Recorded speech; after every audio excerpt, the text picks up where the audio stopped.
Bom, o Sem Censura está de volta, mas antes da gente chamar os comentários com o Bruno, eu vou pedir para vocês assistirem agora a Agenda Cultural, que vem lá de Brasília, com a nossa colega Karina Cardoso. Fala, Karina.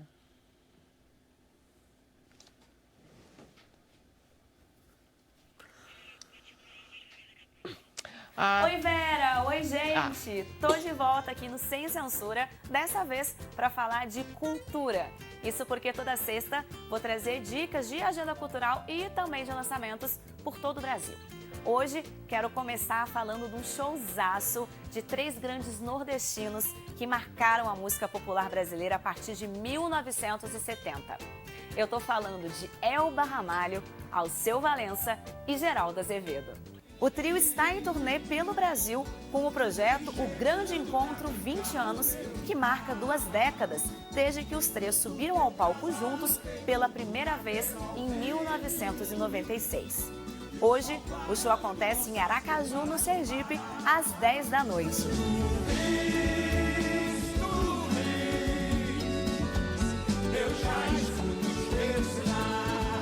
Mas ó, você que não tá em Sergipe, não tem problema, viu? Fica torcendo aí pra turnê chegar na sua cidade, mas enquanto isso, você também pode assistir o show pelo DVD O Grande Encontro 20 anos, que foi lançado no ano passado e que traz uma seleção musical de primeira, vale a pena conferir. E vamos seguir com mais agenda cultural. No Rio de Janeiro tem show do cantor e compositor inglês Jake Bugg. Ele que já foi comparado a Bob Dylan e que está de volta ao Brasil para shows da turnê do novo álbum On My Own. O show acontece às 9 da noite no Circo Voador e amanhã tem show dele em Belo Horizonte, no Music Hall.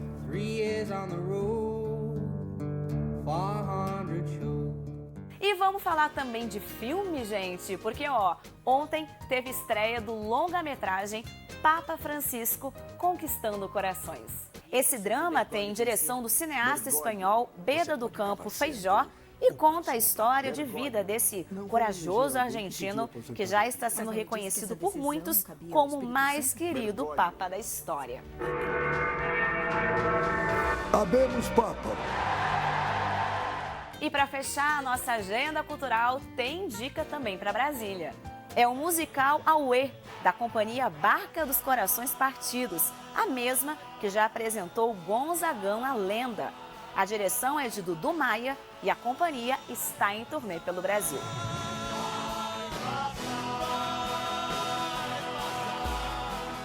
E eu fico por aqui. Semana que vem eu tô de volta com mais dicas de cultura. Até sexta. Tchau, tchau.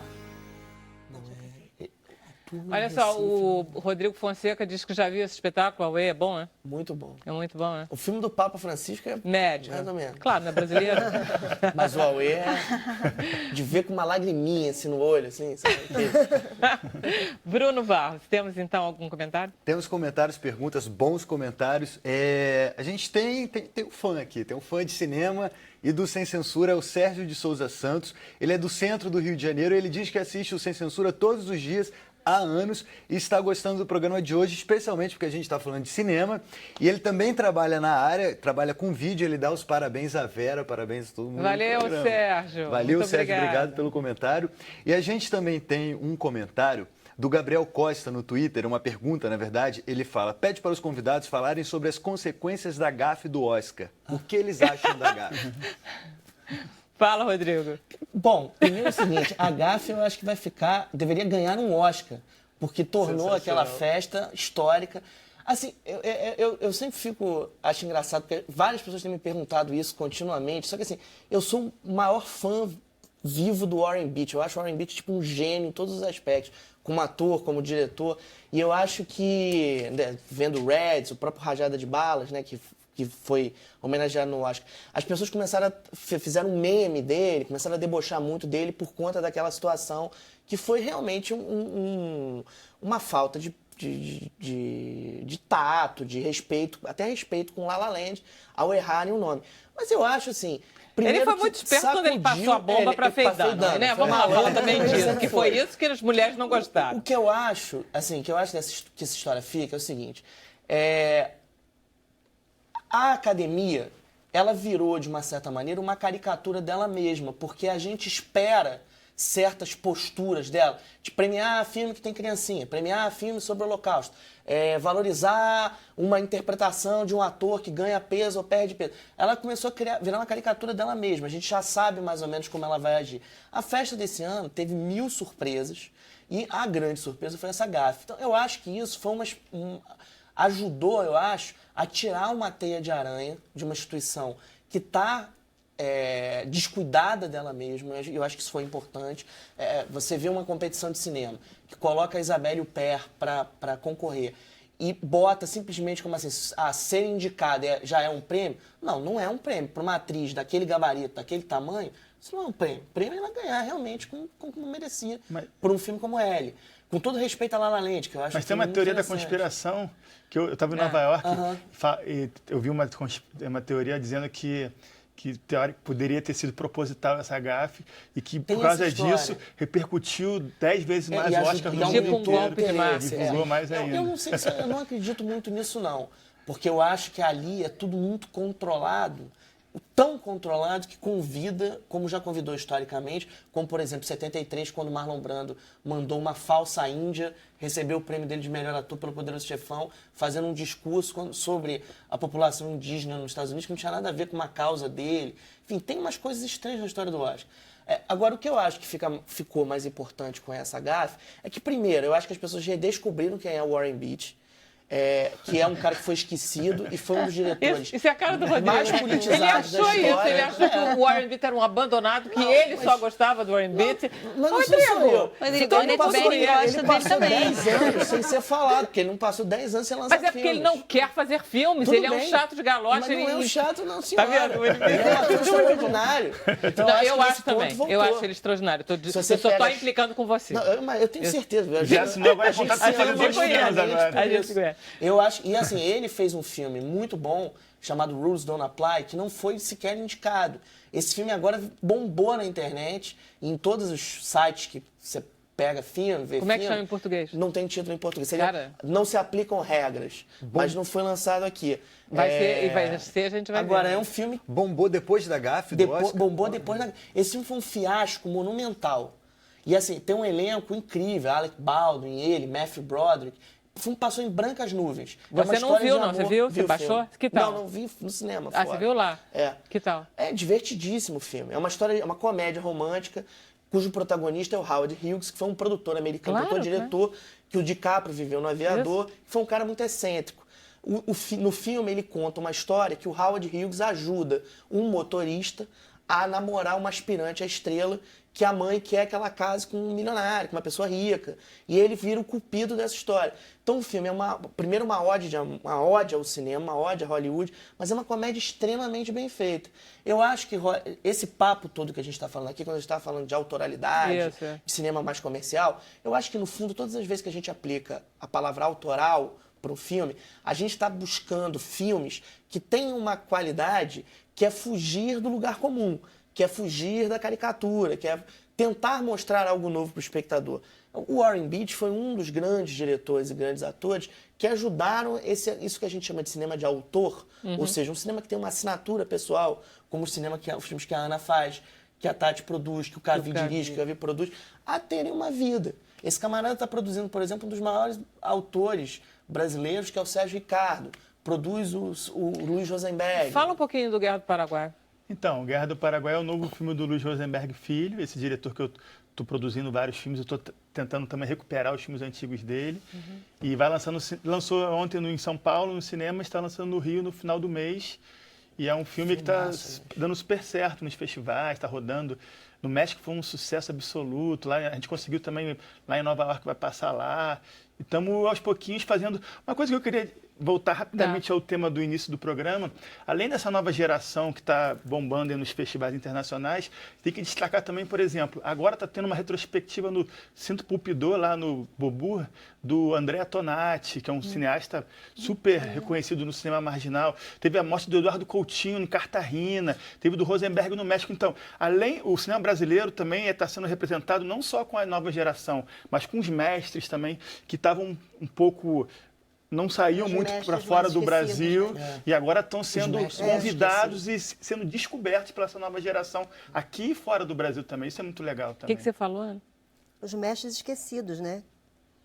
Que Que a a gente gente conhece tem- a geração do cinema novo, que todo mundo conhece, mas tem essa Rosenberg é um outra pouco geração, marginal né? a tudo, né? Donati, Donati. exato. São cineastas assim incríveis e que na época do cinema novo não tiveram aquele reconhecimento internacional, só que agora, depois de tantos Se anos, você insiste, você essa nova acaba geração está aparecendo. redescobrindo esses Vamos mostrar cineastas. então um pedacinho do Legal. Guerra do Paraguai? Por que os paraguaios eram nossos inimigos? O que foi que eles nos fizeram? Na verdade, não se vence. Apenas mata-se. Destrói-se. Destrói-se o lado humano da vida. E o que sabemos nós sobre o amor? Vindo de uma guerra bestial e a senhora me fala disso.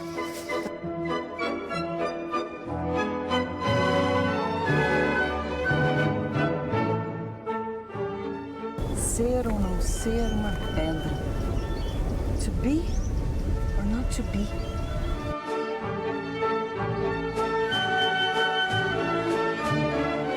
Mostra um caminho diferente porque o mal é viver na necessidade. Mas não há nenhuma necessidade de se viver na necessidade. Tá falando com quem? Com o público que está vendo a gente representar.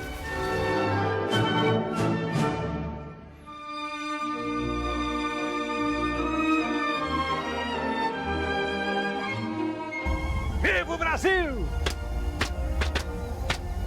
Viva o Império! Viva o Imperador! Viva! Viva a guerra!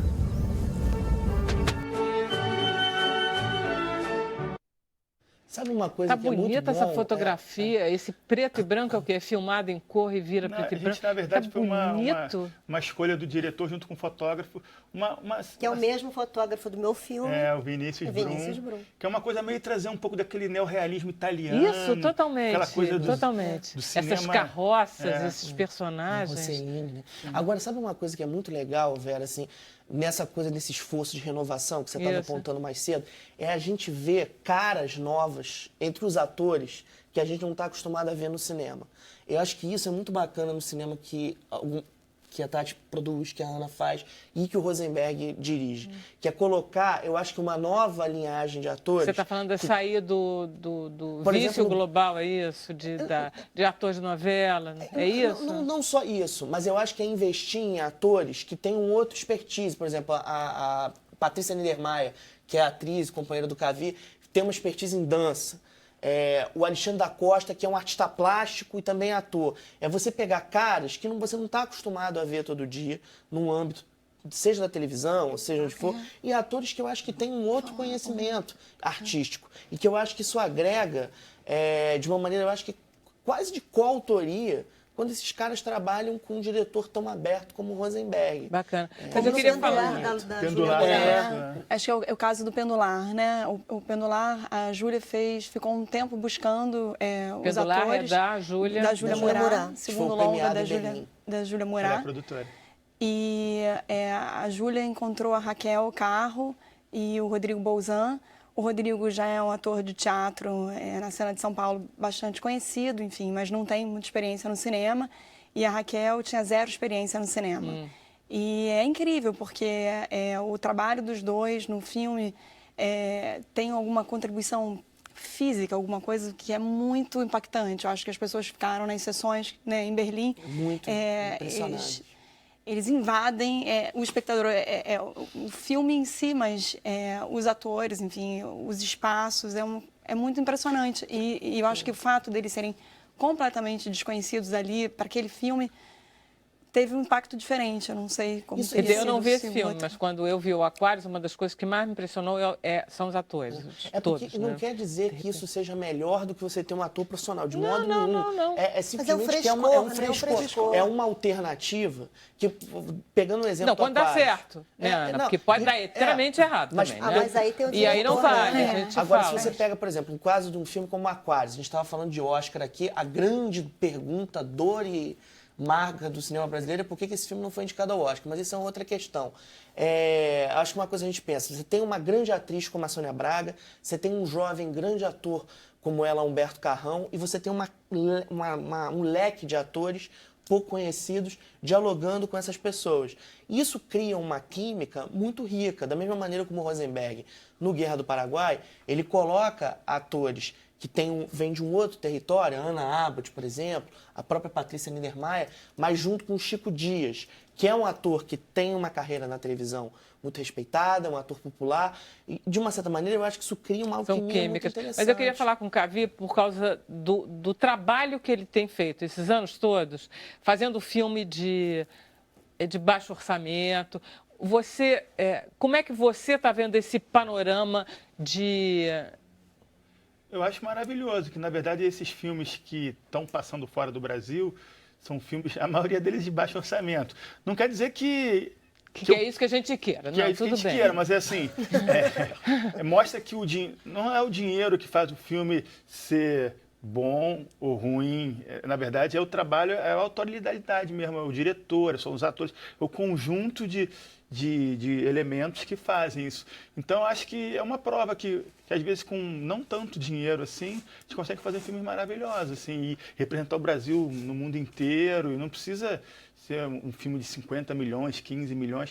O filme, às vezes, de 1 milhão, 2 milhões, é tão bom e manda tão bem quanto Mas os aquela outros, tua assim. ideia de continuar conseguindo fazer filme de 2 mil, 3 mil, 4, 5 mil reais, 20 mil reais, você continua? Porque isso daí é quase Na verdade, melhor que o Papa Francisco, não é? Uma coisa que o Adirley Queiroz, que é um cineasta de Brasília, falou para mim que eu acho muito legal, assim, que o orçamento de um filme é o dinheiro que você tem.